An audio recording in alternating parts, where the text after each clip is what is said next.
여러분, 성경의 인물 가운데 야곱이라는 인물에 대해서 잘 아실 줄로 믿습니다. 야곱은 태어날 때부터 형 발 뒤꿈치를 잡고 태어났다라고 해서 그 이름이 야곱이거든요. 그래서 그 별명은 속이는 자라는 그런 의미까지 지니고 있습니다. 야곱의 일생을 살펴볼 때 여러분, 주일학교 여러분들도 가장 잘 아시는 사건이 있죠. 팥죽 사건. 그러니까 형 에서가 사냥을 하고 돌아와서 시장했을 때 그 팥죽 한 그릇으로 장자의 명분을 가로챕니다. 그래서 아버지 이삭의 눈을 속여서 형 에서인 것처럼 해서 장자가 받을 축복을 가로채게 되죠. 이 일 때문에 형이 화가 나니까요, 야곱이 자기가 상할 것을 두려워한 나머지 어머니 리브가의 조언을 받아서 저 멀리 800km 정도 떨어져 있는 밧단아람 외삼촌 라반의 집으로 도망하게 됩니다. 자, 거기서 또 유명한 사건 하나가 발생합니다.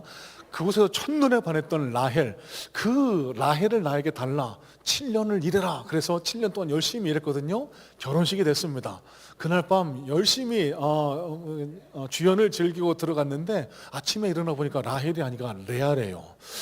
제가 늘 드리는 말씀입니다만 진짜 몰랐을까 궁금해지는 대목이기도 한데, 어쨌든 라반에게 속아서 또다시 7년을 일합니다.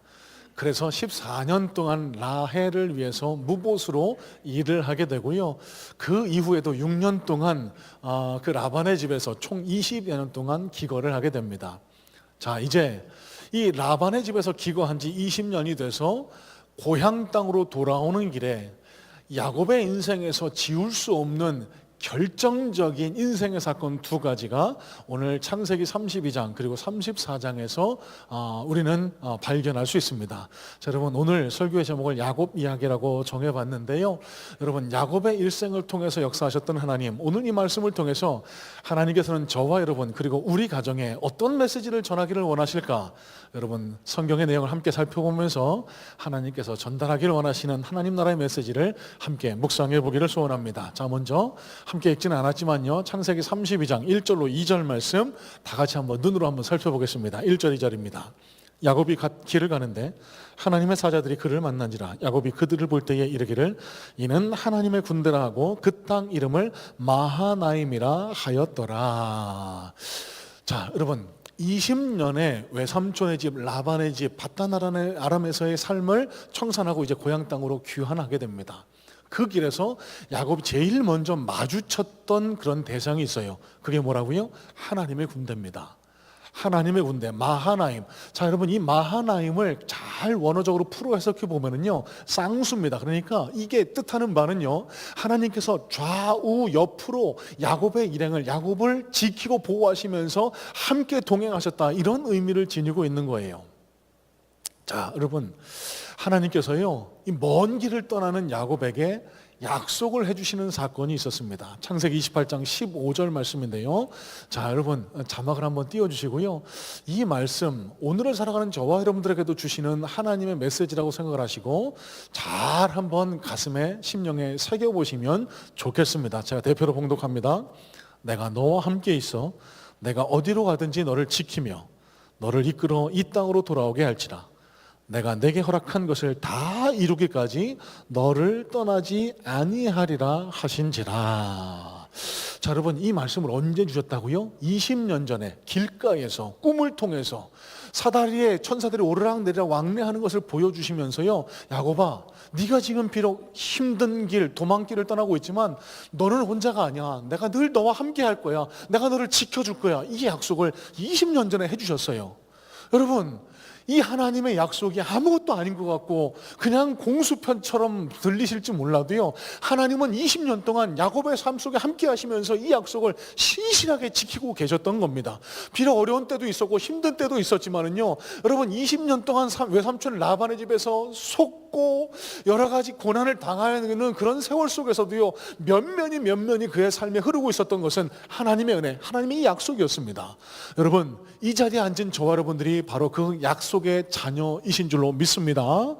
여러분, 오늘 이 말씀을 통해서요, 하나님께서 우리에게 하신 약속의 말씀을 다시 한번 상기시키시고, 여러분, 늘 여러분은 혼자가 아니라 하나님의 군대가 함께하는 하나님의 자녀라는 사실을 놓치지 않는 하나님의 권속, 하나님의 자녀들 다 되시기를 주님의 이름으로 소망하고 축복합니다.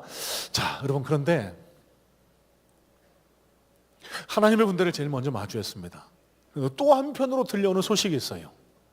형 에서가 400명의 군대를 이끌고 자기를 치려고 다가오고 있다는 소식을 어떤 종을 통해서 전해 듣게 됩니다.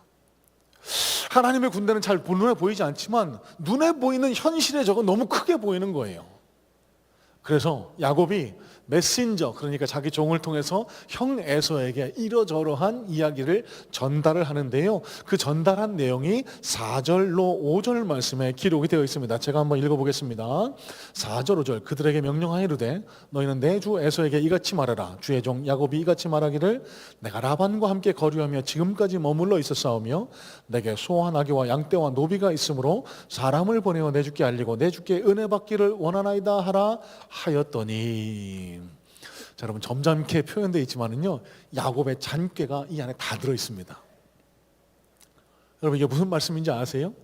내가 라반과 함께 거류에 싸우며, 이 속에 담긴 진짜 뜻은요, 내가 형을 피해서 도망간 게 아니에요. 내 형 무서워서 도망간 게 아니고요, 엄마가 가라고 해서 외삼촌이 일을 도와주라고 해서 거기서 잠깐 일을 도와주고 있었을 뿐이에요. 이 의미에 더 가깝습니다. 또 내게 소와 나귀와 양떼가 많다, 이 뜻은 뭔 줄 아세요? 여러분, 20년 만에 동생이 돌아옵니다. 그러면 자연히 형 에서는 어떻게 생각할까요? 이놈의 자식이 예전에 팥죽 한 그릇으로 내 축복을 빼앗아가더니 이번에는 이제 또 아버지가 연로해서 돌아가실 때가 되니까 유산을 뺏어 먹으려고 오는구나. 가만두지 않겠다. 이걸 염려해서 이런 얘기를 하는 겁니다. 형, 나도 가진 게 많아요. 아버지 유산 나 절대 탐내지 않으니까 걱정하지 마세요. 그러면서 이렇게 얘기하죠. 내게 은혜를 베푸시옵소서. 나 좀 살려주세요. 나 좀 때리지 마세요. 나 좀 죽이지 마세요. 여러분, 야곱은 형 에서에게 메신저를 보내서 이렇게 간곡히 호소했던 거예요. 여러분, 여기서 중요한 한 가지를 우리는 발견할 수 있어야 됩니다. 왜 야곱은 형 에서에게 이렇게 애걸복걸하며 이렇게 비천하게 이렇게 간곡하게 부탁을 하고 있을까요? 여러분, 앞서 말씀드렸습니다. 야곱이 고향 돌아가는 길에 제일 먼저 발견한 게, 제일 먼저 만난 일이 뭐라고요? 하나님의 군대입니다. 여러분, 그럼 이 하나님의 의도는 뭘까요? 네가 가는 길에 어떤 위험, 어떤 고난이 도사리고 있을지라도 내가 너와 함께 하겠다. 내가 너를 지켜주겠다. 하나님은 약속해 주신 거예요. 창세기 28장에 해주신 약속을 다시 상기시켜 주신 거예요. 그런데 야곱이 지금 어떤 장깨를 부리고 있죠? 하나님의 군대는 안 보인 겁니다. 까먹은 겁니다. 내 눈앞에 있는 문제만 더 크게 보였던 겁니다. 아이고, 이거 어떡하지? 그래서 염려, 근심, 걱정, 불안, 두려움에 떨고 있는 겁니다. 여러분, 왜 야곱이 불안해하고 떨고 있을까요? 하나님의 군대를 믿지 못했기 때문입니다. 저 땅에 하나님의 군대, 마하나임이 나에게 무슨 도움을 준단 말이야. 형이 나를 치면 나는 그냥 죽을 수도 있는데. 여러분, 어떠세요? 여기 창세기 32장에 보여지는 야곱의 모습이 바로 저와 여러분들의 모습과 너무 비슷하다라고 느껴지지 않으실까요? 여러분, 앞서 말씀드렸습니다. 네가 어디로 가든지 내가 너와 함께 할 것이고, 네가 어렵고 힘들 때마다 내가 너를 지키고 보호할 것이다. 여러분, 야곱에게만 주신 약속입니까? 아니요. 이 자리에 예배하고 있는 하나님 나라의 백성의 모든 자녀들, 저와 여러분들 모두에게 허락하신 약속이 바로 이 약속 아닙니까? 여러분, 그런데 평안하게 살아오셨습니까? 여러분, 문제 앞에 평안하십니까? 우리는 너무나도 자주 야곱처럼 행동할 때가 많지 않습니까? 내 힘으로 어떻게든 해보려고, 내 힘으로 이겨보려고, 내가 내 삶의 무게를 다 지고 혼자 걸어가 보려고. 여러분, 왜 그리스도인이면서도 불구하고, 하나님의 살아계심을 믿음에도 불구하고 왜 염려, 근심, 걱정, 두려움에 사로잡힐까요? 믿지 못해서 그렇습니다. 믿지 못해서. 이런 야곱과 같은 삶을 살아가는 저와 여러분들에게 하나님은 다시 한번 베드로전서 5장 7절의 말씀을 상기시켜 주기를 원하십니다. 베드로전서 5장 7절입니다. 이렇게 말씀이 기록됩니다. 너희 염려를 다 주께 맡기라. 그가 너희를 돌보심이라. 다시 한번요. 너희 염려를 다 주께 맡기라. 그가 너희를 돌보심이라. 여러분, 여기 주께 맡기라라고 했을 때 사용된 헬라 언어가요, 에피핍토라는 단어거든요. 기본적으로 던지다라는 의미를 가지고 있습니다. 그러면 여러분, 이게 무슨 뜻일까요? 여러분의 염려 혼자 끌어안고 끙끙대지 마시고요, 하나님 앞에 던져버리세요. 하나님 앞에 맡겨드리세요. 여러분, 우리가 우리 문제를 안고 끙끙거리면요, 그건 우리 문제일 수밖에 없지만 하나님께 맡겨드리면 그게 누구의 문제가 됩니까? 내 문제 아니에요. 이제 하나님의 문제가 되는 겁니다. 여러분, 명절에 가족들과 함께 맛있는 거 많이 드셨나 모르겠습니다. 자고로 추석 명절이라고 하면은 풍성한 음식을 준비해 놓고 사랑하는 가족들과 함께 맛있는 것도 함께 나누고 먹고 휴식을 취하는 그런 정을 나누는 그런 명절이 되겠죠. 저도 저희 가정의 자녀들과 함께 고기를 좀 사다가 맛있게 좀 구워 먹은 그런 시간도 보내기도 했습니다. 정육점에 써 있던 그런 글귀 하나가 갑자기 떠올랐어요. 오늘처럼 저기압인 날에 고기 앞으로.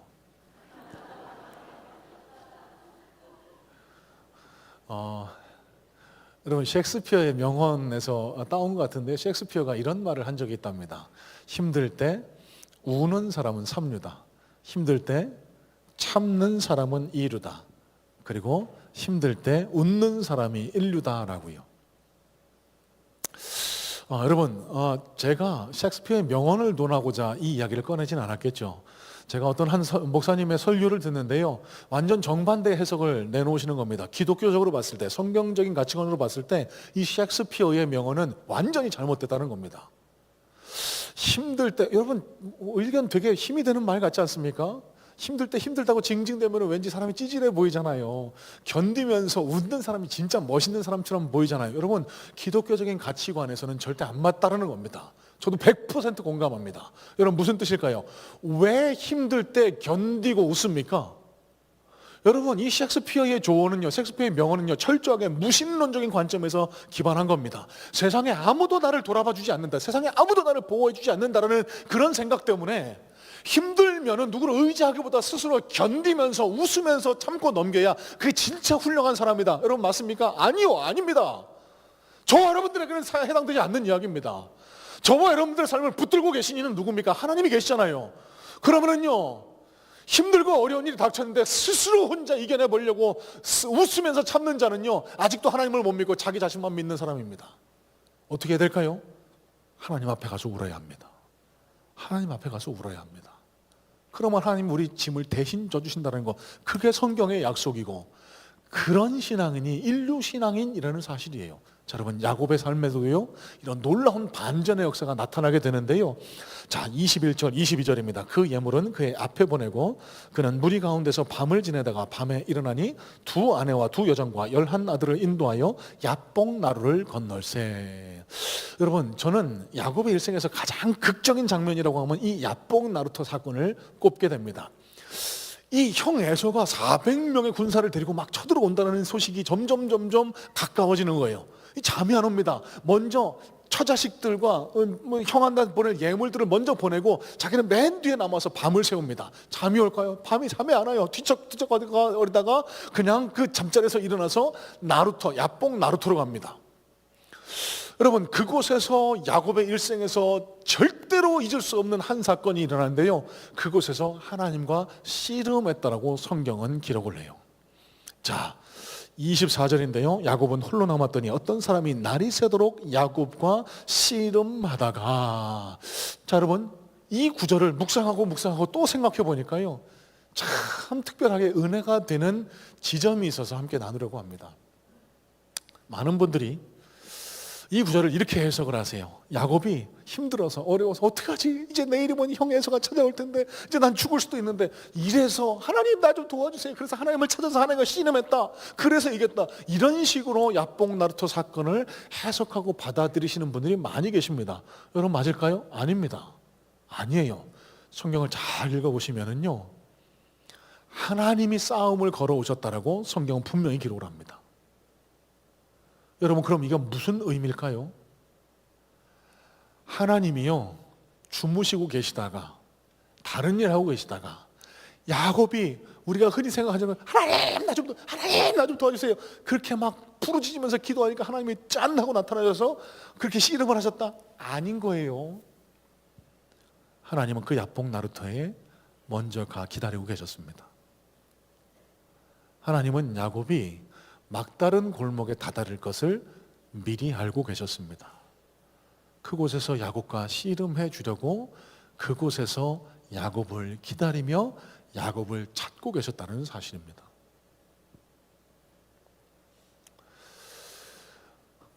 여러분, 25절 말씀을 보시면은요, 하나님이 야곱과 씨름에서 이기지 못할 것을 아시고 그의 환도뼈를 치시고 그 씨름을 끝내시는 장면을 만나게 됩니다.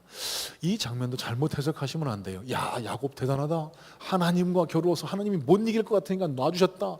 여러분, 이런 식으로 해석하시면 곤란합니다. 하나님이 못 이기신 게 아니라 져주신 거라고 해석하는 게 맞겠죠. 어떻게 야곱이 하나님과 씨름에서 이깁니까? 여기 계신 부모님들께 한번 여쭤보겠습니다. 자녀들하고 싸우면 누가 이깁니까? 자식이 이깁니다, 항상. 여러분, 여기서 하나님이 야곱에게 져주시는 모습이 바로 그 모습이라고 저는 생각이 됩니다. 너무 고집을 부리니까, 너무 끈질기게 매달리니까 져주신 거지 진 게 아니라는 사실이에요. 그러면서 중요한 것, 환도뼈를 부러뜨리세요. 환도뼈는요, 우리 골반뼈, 이걸 뭐라 그러죠? 하여튼간 이 엉덩이 골반과 다리뼈를 잇는 그 관절을 가리켜서 환도뼈라고 하는데요. 여러분, 이 환도뼈를 치신 목적은 사람에게 가장 힘의 근원이 되는, 그러니까 네가 세상 가장 세다라고 붙들고 있는 것, 네가 나 대신 붙들고 있는 것, 그거를 치셨다라고 그렇게 해석하시면 정확하겠습니다. 그러면서 하나님이 야곱에게 이렇게 물으세요. 네 이름이 무엇이냐? 여러분, 이 구절을요, 너 진짜 대단하다. 어떻게 나랑 씨름을 하는데도 넌 약간 지지를 않으려고 그러냐? 이거 진짜 독한 놈이네. 너 도대체 이름이 뭐냐? 이렇게 물으신 걸까요? 아니에요. 하나님은 야곱이 누군지 야곱의 머리 털끝까지 세시는 분입니다. 왜 그러면 네 이름이 무엇이냐? 이 질문을 하신 하나님의 의도, 하나님의 목적은 과연 뭘까요? 너는 너를 누구라고 생각하느냐? 너는 내 아들인데 너는 스스로를 뭐라고 생각하느냐? 존재론적인 질문을 던지셨던 거예요. 그때 야곱이 한 대답이 이렇습니다. 예, 저는 야곱입니다. 여러분, 앞서도 말씀드렸습니다. 야곱이라는 이름에 담긴 뜻이 뭐라고요? 야카브, 히브리 원어로 야카브를 쓰는데요, 야곱이라는 이름에 담긴 근본적인 뜻은 발 뒤꿈치를 잡은 자. 그 어머니 뱃속에서도 형을 이겨보려고 막 발 뒤꿈치를 잡고 형이랑 안 돼, 내가 먼저 나가야 돼. 여러분, 그래서 이름이 야곱이거든요. 그래서 야곱이라는 이름의 별명에 속이는 자라는 이름이 들어있습니다. 성경에서도 풀어 해석하기를 이사야서 41장은요, 너 지렁이 같은 야곱아, 세번역 성경입니다. 너 버러지 같은 야곱아라고 해석할 만큼, 여러분, 이 야곱이라는 뜻에는요, 속이는 자, 빼앗는 자, 스스로 어떻게든 자기 자신의 것을, 자신의 몫을 차지하려고 남을 속이고 빼앗고 그렇게 짐승처럼 살아가는 자, 극단적인 자기 중심적인 삶을 살아가는 자, 이게 야곱이라는 이름의 뜻입니다. 그러면 나는 야곱입니다 라는 야곱의 대답에는요, 이런 의미가 담겨 있는 거예요. 하나님, 저는 지렁이 같은 존재입니다. 저는 비천한 존재입니다. 저는 저밖에 모르는 존재입니다. 저는요, 하나님을 매일 배신하고 하나님 곁을 떠나서 나 잘 먹고 잘 살고 배부른 거 이것밖에 신경 안 쓰는 그런 존재입니다. 그때 하나님이 해주신 말씀이 있어요. 아니다. 다시는 네 이름을 야곱이라고 부르지 말아라. 이제 너를 이스라엘이라고 부를 것이다. 여러분, 여기 이스라엘이라는 이름에 담긴 뜻은요, 사라라는 뜻, 히브리 원문은 이기다, 싸우다, 통치하다 이런 의미를 가지고 있고요. 엘, 그러니까 하나님의 엘 뜻하는 엘이 붙어서 이스라엘이 되는 겁니다. 근본적으로 이 성경에서는 하나님과 겨루어서 이겼다고 번역을 하지만은요, 저는 좋은 번역이라고 생각을 안 합니다. 여러분, 진짜 이스라엘이라는 이름이 가진 근본적인 의미는요, 하나님께서 통치하신다는 의미입니다. God is ruling. God is ruler. 하나님이 내 삶을 통치하신다. 하나님의 선포는 이런 거예요. 지금까지는 야곱으로 살아왔지만, 속이는 자, 지렁이 같은 자, 네 자신만 알고 살아가는 자로 살아왔지만, 이제부터는 내가 네 삶을 책임질 거야. 내가 네 삶을 통치할 거야. 하나님의 선언이었고요. 또 다른 의미가 있습니다. 하나님으로 인해서 강해진 자라는 의미가 이스라엘이라는 이름에 담긴 의미입니다. 여러분, 여기서 저는 여러분들을 이런 말씀으로 축복하고 싶습니다. 저는 이 자리에 앉아있는 우리 모든 성문의 성도님들이요, 비록 지금까지는 야곱과 같은 삶을 살아오셨을지라도 오늘 이 예배를 통해서 날마다 계속되는 신앙의 여정을 통해서 저와 여러분들의 이름이 야곱이 아닌 이스라엘로 바뀌는 역사가 날마다 일어나실 수 있게 되기를 주님의 이름으로 소망하고 축복합니다. 우리 성문의 모든 가정들의 이름이 야곱 가정이 아니라 이스라엘 가정이 되어서 하나님께서 중심 되시는 가정, 하나님께서 책임지시는 가정, 하나님께서 인도하시는 가정이 돼서 하나님 때문에 강해지고 하나님 때문에 이기고 하나님께서 통치하시는 가정이 되어서 여러분 낙담하고 실망하고 넘어질 때마다 하나님께서 일으켜 세우시고 하나님의 손을 붙들고 다시 한번 세상을 향해 승리의 발걸음을 전진해 나가는 그런 복된 우리 성문의 모든 가정들이 되실 수 있게 되기를 주님의 이름으로 소망하고 축복합니다. 자, 여러분 한 가지만 덧붙여 당부의 말씀을 드릴게요. 여러분 우리 가정의 자녀들에게 빈 말이라도 이 못된 놈, 나쁜 놈. 예전에 저희 어머니가 저한테 해주셨던 이야기가 있는데 잘 기억은 나지 않습니다. 여러분 농담으로라도 그런 얘기 하지 마세요. 너는 야곱이다 이렇게 선포하는 것과 동일한 겁니다. 너는 네 스스로 발 뒤꿈치를 잡는 자다, 속이는 자다. 여러분 이렇게 부르지 마시고요, 하나님이 그 자녀를 이스라엘로 칭해 주셨어요. 우리 자녀들에게 너는 이스라엘이야라고, 너는 하나님께서 통치하시는 자녀야, 하나님으로 인해서 강해지는 자녀야 라고 그렇게 축복해 주셨으면 좋겠어요. 그럴 때 우리 자녀가 야곱이 아닌 이스라엘로 더 건강하게 자라나가는 그런 복된 역사가 성문의 가정들에게 일어나게 되리라고 저는 믿습니다. 자, 두 번째입니다. 창세기 34장을 살펴볼 텐데요. 자, 여러분 창세기 34장을 오늘 시간 관계상 말씀을 한 구절 한 구절 읽으면서 설교해 드리지 못하는 점을 양해해 주셨으면 좋겠고요. 오늘이 가시기 전에 창세기 32장과 34장까지를 한번 쭉 여러 차례 묵상해 보시기를 권면을 해드립니다. 제가 무슨 말씀을 나누는지를 조금 더 깊이 더 자세히 알게 되는 그런 은혜가 있게 되실 거예요. 자, 여러분 창세기 34장의 내용의 시작은 앞선 33장 말미에서부터 시작을 하게 됩니다. 창세기 33장 말미를 보면은요, 이제 밧단 아람을 떠나서 고향 땅 이스라엘로 돌아오는 야곱, 이 형 에서와 극적으로 화해한 다음에 고향 땅으로 돌아오게 됩니다. 밧단 아람, 앞서 서론에도 말씀드렸듯이 고향으로부터 약 800여 킬로가 떨어졌거든요. 이 야곱이 그 여정을 거의 다 걸어온 겁니다. 한 두어 달이 지난 시점이 창세기 33장 말미서부터 34장에 이어지는 내용입니다. 여러분 그 흙먼지를 뒤집어 쓰면서 사막을 건너고 광야를 건너왔습니다. 얼마나 피로할까요? 얼마나 지쳤을까요? 이제 하나님이 가라고 하신 땅 베델 그리고 고향 땅까지는 불과 30여 킬로밖에 남지 않았습니다. 그러니까 반나절 혹은 하루나절 정도 걸으면 도달할 수 있는 거리에 도착을 했는데요. 그런데 갑자기 야곱 일행이 그 발걸음을 멈춥니다. 어디에 있어요? 세겜이라는 지역에서요. 여러분 이 세겜은요, 역사학자들에 따르면, 고고학자들에 따르면 굉장히 발달했던 고대 상업도시라고 합니다. 여러분 먹을 것이 풍성했겠죠. 즐길 거리도 많았겠죠. 볼거리들도 그득했을 겁니다. 마치 시골에서 서울의 한 복판에 나가보면 눈이 휘둥그레지듯이요, 아마 이 야곱 일행도, 야곱의 가족들도 이 세겜성의 화려한 모습에 매료되었을지도 모르겠습니다. 가던 길을 멈추고요, 야곱 일행이 그 세겜에 자리를 잡게 됩니다. 그곳에 땅을 삽니다. 친구를 사귀입니다. 사업도 시작하게 됩니다. 여러분 그런데요, 이 결정을 야곱은 일평생 후회하는 사건이 그 창세기 34장에 기록이 되어 있습니다. 창세기 34장 1절 말씀을 보시면은요, 이런 말씀이 기록됩니다.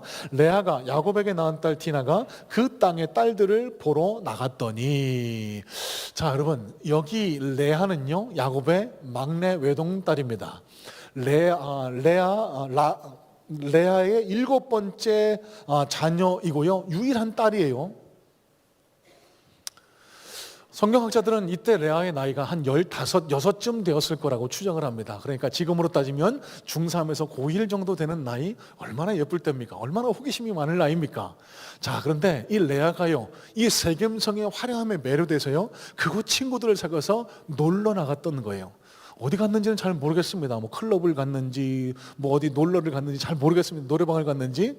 근데 그곳에서 끔찍한 일을 당하게 됩니다. 그 세겜성의 추장입니다. 그 세겜성의 왕입니다. 하몰의 아들 세겜에게 추행을 당하게 돼요. 근데 이 세겜이요 얼마나 뻔뻔스럽고 무례한인지 이 레아를, 자기가 싫다는 레아를 그냥 가둬놓고 감금시켜놓고 나랑 결혼하자고, 네가 나를 좋아할 때까지 난 너 풀어주지 않을 거라고 그러면서 아버지한테 막 조릅니다. 나 이 여자랑 결혼할 거라고, 결혼하게 해달라고.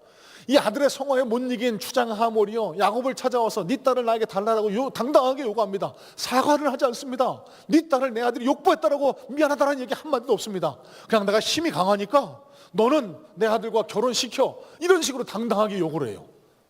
여러분, 그런데 이때 야곱의 태도가 매우 비겁해 보입니다. 한마디 말을 하지 못합니다. 당신 지금 그게 할 말이 아니잖아. 내 딸 그리고 나한테 먼저 사과부터 해야 되는 거 아니야? 여러분, 이게 순리죠. 한마디도 그런 말을 못해요. 왜요? 하몰 뒤에 있는 군사를 먼저 봤거든요. 나는 약하고 걔는 강하다는 사실이 제일 먼저 머리에 들어왔거든요. 자기 아들들은 사냥 나가서 지금 곁에 없습니다. 힘의 논리에 그냥 사리 판단을 하지 못하게 된 겁니다. 그 아들들이 돌아옵니다. 그 아들들은 가만히 안 있었어요. 당신들 우리와 이렇게 같이 결혼하고 같이 이렇게 섞여 지내자고 아버지한테 제안했다면서 우린 그렇게 할 수 없어. 우리 하나님의 자녀야. 우리 하나님의 자녀들은 할례라는 걸 받아. 만일 너희들이 할례를 받으면은 그때 다시 한번 생각해 볼게. 여러분, 물론 이런 제안 속에서도 이 야곱의 아들들은 다른 꿍꿍이 속에 있었어요. 할례 뭔지 아시죠? 남성 표피, 생식기 표피에 상처를 내는 것, 그걸 가리켜 할례라고 합니다. 그러면은요 아파요. 그러면 한동안 움직이지를 못합니다. 이 세겜성의 남자들이 움직이지 못할 때 그들에게 복수를 하겠다는 생각으로 거짓말을 했던 거예요. 이 세겜성의 하몰을 비롯한 남자들은 그 제안을 받아들여요. 왜요? 그들도 꿍꿍이가 있었거든요. 가만 보니까 야곱하고 이 식구들이 되게 가진 게 많네요. 이 사람들하고 섞여 지내면 이거 우리 다 우리께 될 거야. 우리가 다 뺏을 수 있어요. 이런 식으로 각자 다른 꿍꿍이 동상이몽을 꾸고 그 할례로 서로 동맹의 징표를 삼았던 겁니다. 3일째 되는 날, 가장 할례 후에 고통스러워하던 때 야곱의 아들들이 그 세겜성을 쳐들어갑니다. 남자들을 있는 대로 닥치는 대로 살해하고요, 군인들뿐 아니었습니다. 부녀자와 그의 자녀들을 납치해와서 자기 소유 삼고 그들의 재산들을 약탈해가는 끔찍한 사륙이 창세기 34장에 기록이 되어 있습니다. 아버지 야곱한테 돌아가서 의기양양하게 보고합니다. 아버지 잘했죠? 야, 이놈들아, 왜 나한테 상의도 하라고? 아버지 잘된 거 아니에요? 아버지 손에 피도 안 묻히고 우리가 알아서 잘했잖아요. 야, 그게 아니라 저 사람들이 다시 결성해서 우리를 쳐들어오면 우리 도대체 어떻게 산단 말이냐? 또다시 야곱의 심령에는 염려, 근심, 걱정, 두려움들의 먹구름으로 가득하게 되었습니다. 자, 여러분, 이 창세기 34장을 우리는 왜 눈여겨서 살펴보고 이 속에서 우리는 무슨 교훈을 찾아야 될까요? 도무지 성경에 왜 포함됐는지 이해조차 할 수 없는 이 이야기를 우리는 왜 읽고 왜 새기고 이 속에서 도대체 어떤 하나님 나라의 교훈을 찾아야 될까? 여러분 잘 보세요. 창세기 34장에는요 하나님이라는 이름이 단 한 번도 등장하지 않습니다. 그 누구도 하나님 앞에 기도하거나 하나님 앞에 도움을 청하지 않습니다. 그래서 자기 멋대로 행하고 있을 뿐입니다. 하나님은 우리에게 경각심을 안겨주기 원하셨던 겁니다. 무슨 경각심이요? 저와 여러분의 삶에도 하나님이 사라져 버릴 때 창세기 34장에 나타나 있는 온갖 세상의 죄악, 음란, 간음, 탐욕, 거짓말, 각종 술수, 살인, 눈물 등등 이 사회에서 볼 수 있는 여러 가지 죄악들이, 그 죄악의 극단들이 하나님 없는 저와 여러분의 삶에도 생겨날 수 있다는 사실을 깨닫기를 원하는 뜻이 아니셨을까? 여러분 가만히 보세요. 디나는 어떤 상처를 입었습니까? 평생 씻을 수 없을 겁니다. 여러분 야곱의 아들들 시므온과 레위는 창세기 49장에 보면은요 야곱을 통해서 하나님이 축복의 약속을 하실 때 그 축복의 자녀에서 제외됩니다. 오히려 저주를 받습니다. 복된 삶을 살아가지 못해요. 야곱은 또 어떻습니까? 여러분, 새 이름을 받았어요. 이스라엘이라는 새 이름을 받았어요. 그런데 또 야곱으로 살아가다가 염려, 근심, 걱정, 불안, 두려움에 또다시 휩싸이게 됩니다. 여러분, 언제요? 하나님 없이 살아갈 때 이런 삶의 모습이 저와 여러분들의 삶의 모습이 될 수 있다는 겁니다. 저와 여러분들의 가정에 하나님의 이름이 사라지면은 우리 가정에도 이런 불행이 닥치지 말란 법이 없습니다. 저와 여러분들이 섬기고 있는 여러분의 직장에, 여러분의 사업장에 하나님의 이름이 사라질 때 어떤 일이 일어나는 줄 아세요?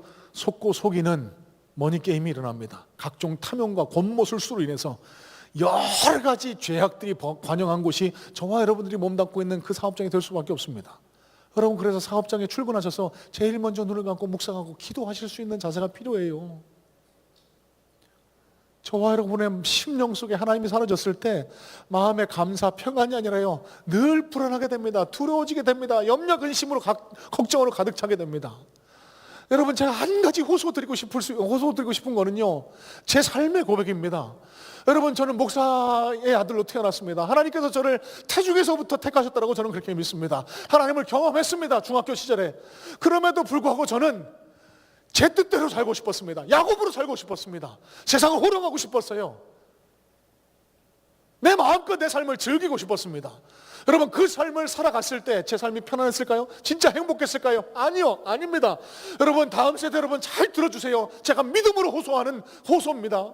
여러분, 하나님이 제 삶에서 없어지셨을 때, 하나님의 모습이 희미해졌을 때 제 삶은 염려, 근심, 걱정, 불안, 두려움뿐이 없었습니다. 매일매일이 힘들었어요. 매일매일이 불안합니다.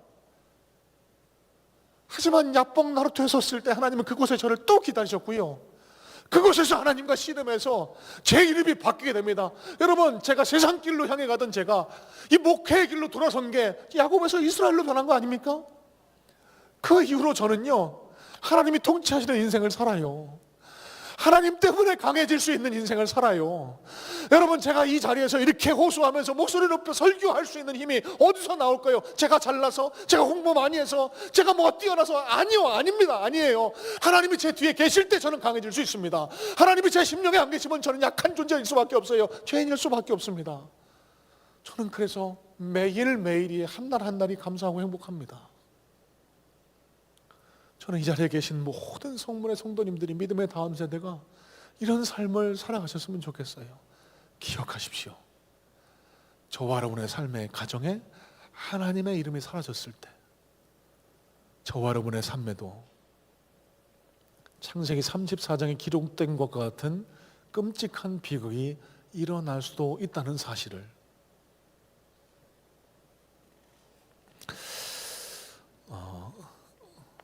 오늘 설교의 결론을 이렇게 맺기를 원합니다.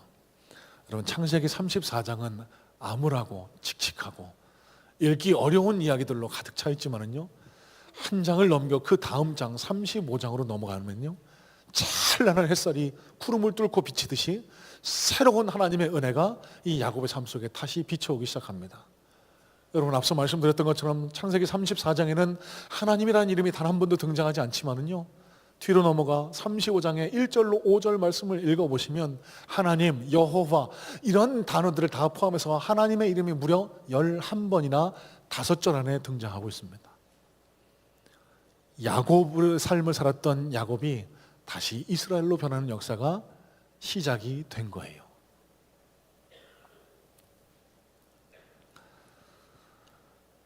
여러분, 오늘 설교의 제목이 야곱 이야기라고 그렇게 정해봤습니다. 여러분, 기억하실 건 야곱 이야기의 주인공은 야곱이 아닙니다. 하나님이십니다. 그리고 오늘 이 말씀을 통해서 저와 여러분들에게 전하기를 원하시는 하나님의 메시지는 이겁니다. 야곱과 같은 저와 여러분, 야곱처럼 살아가는 저와 여러분들, 여러분, 우리 삶의 주인은 저와 여러분이 아니고요, 하나님이시라는 사실을 다시 한번 기억하시기를 주님의 이름으로 소망하고 축복합니다. 이런 맥락에서 야곱 이야기는 우리 모두의 이야기라고 저는 그렇게 생각을 합니다. 여러분, 제가 야곱 이야기를 읽을 때마다 오늘 왜 창립 기념주일을 맞아서 우리 믿음의 다음 세대와 드리는 예배에서 제가 왜 굳이 또 야곱에 관한 이야기를 나누고 있을까요? 여러분, 저는 성경의 인물 중에 가장 좋아하는 인물 다윗입니다. 그래서 제 영어 이름도 데이빗입니다. 하지만 저는 성경을 묵상하고 성경을 살펴볼 때마다 저와 가장 닮아 있는 인물을 꼽으라고 하면 저는 주저없이 야곱을 꼽으려고 합니다. 제가 야곱이거든요.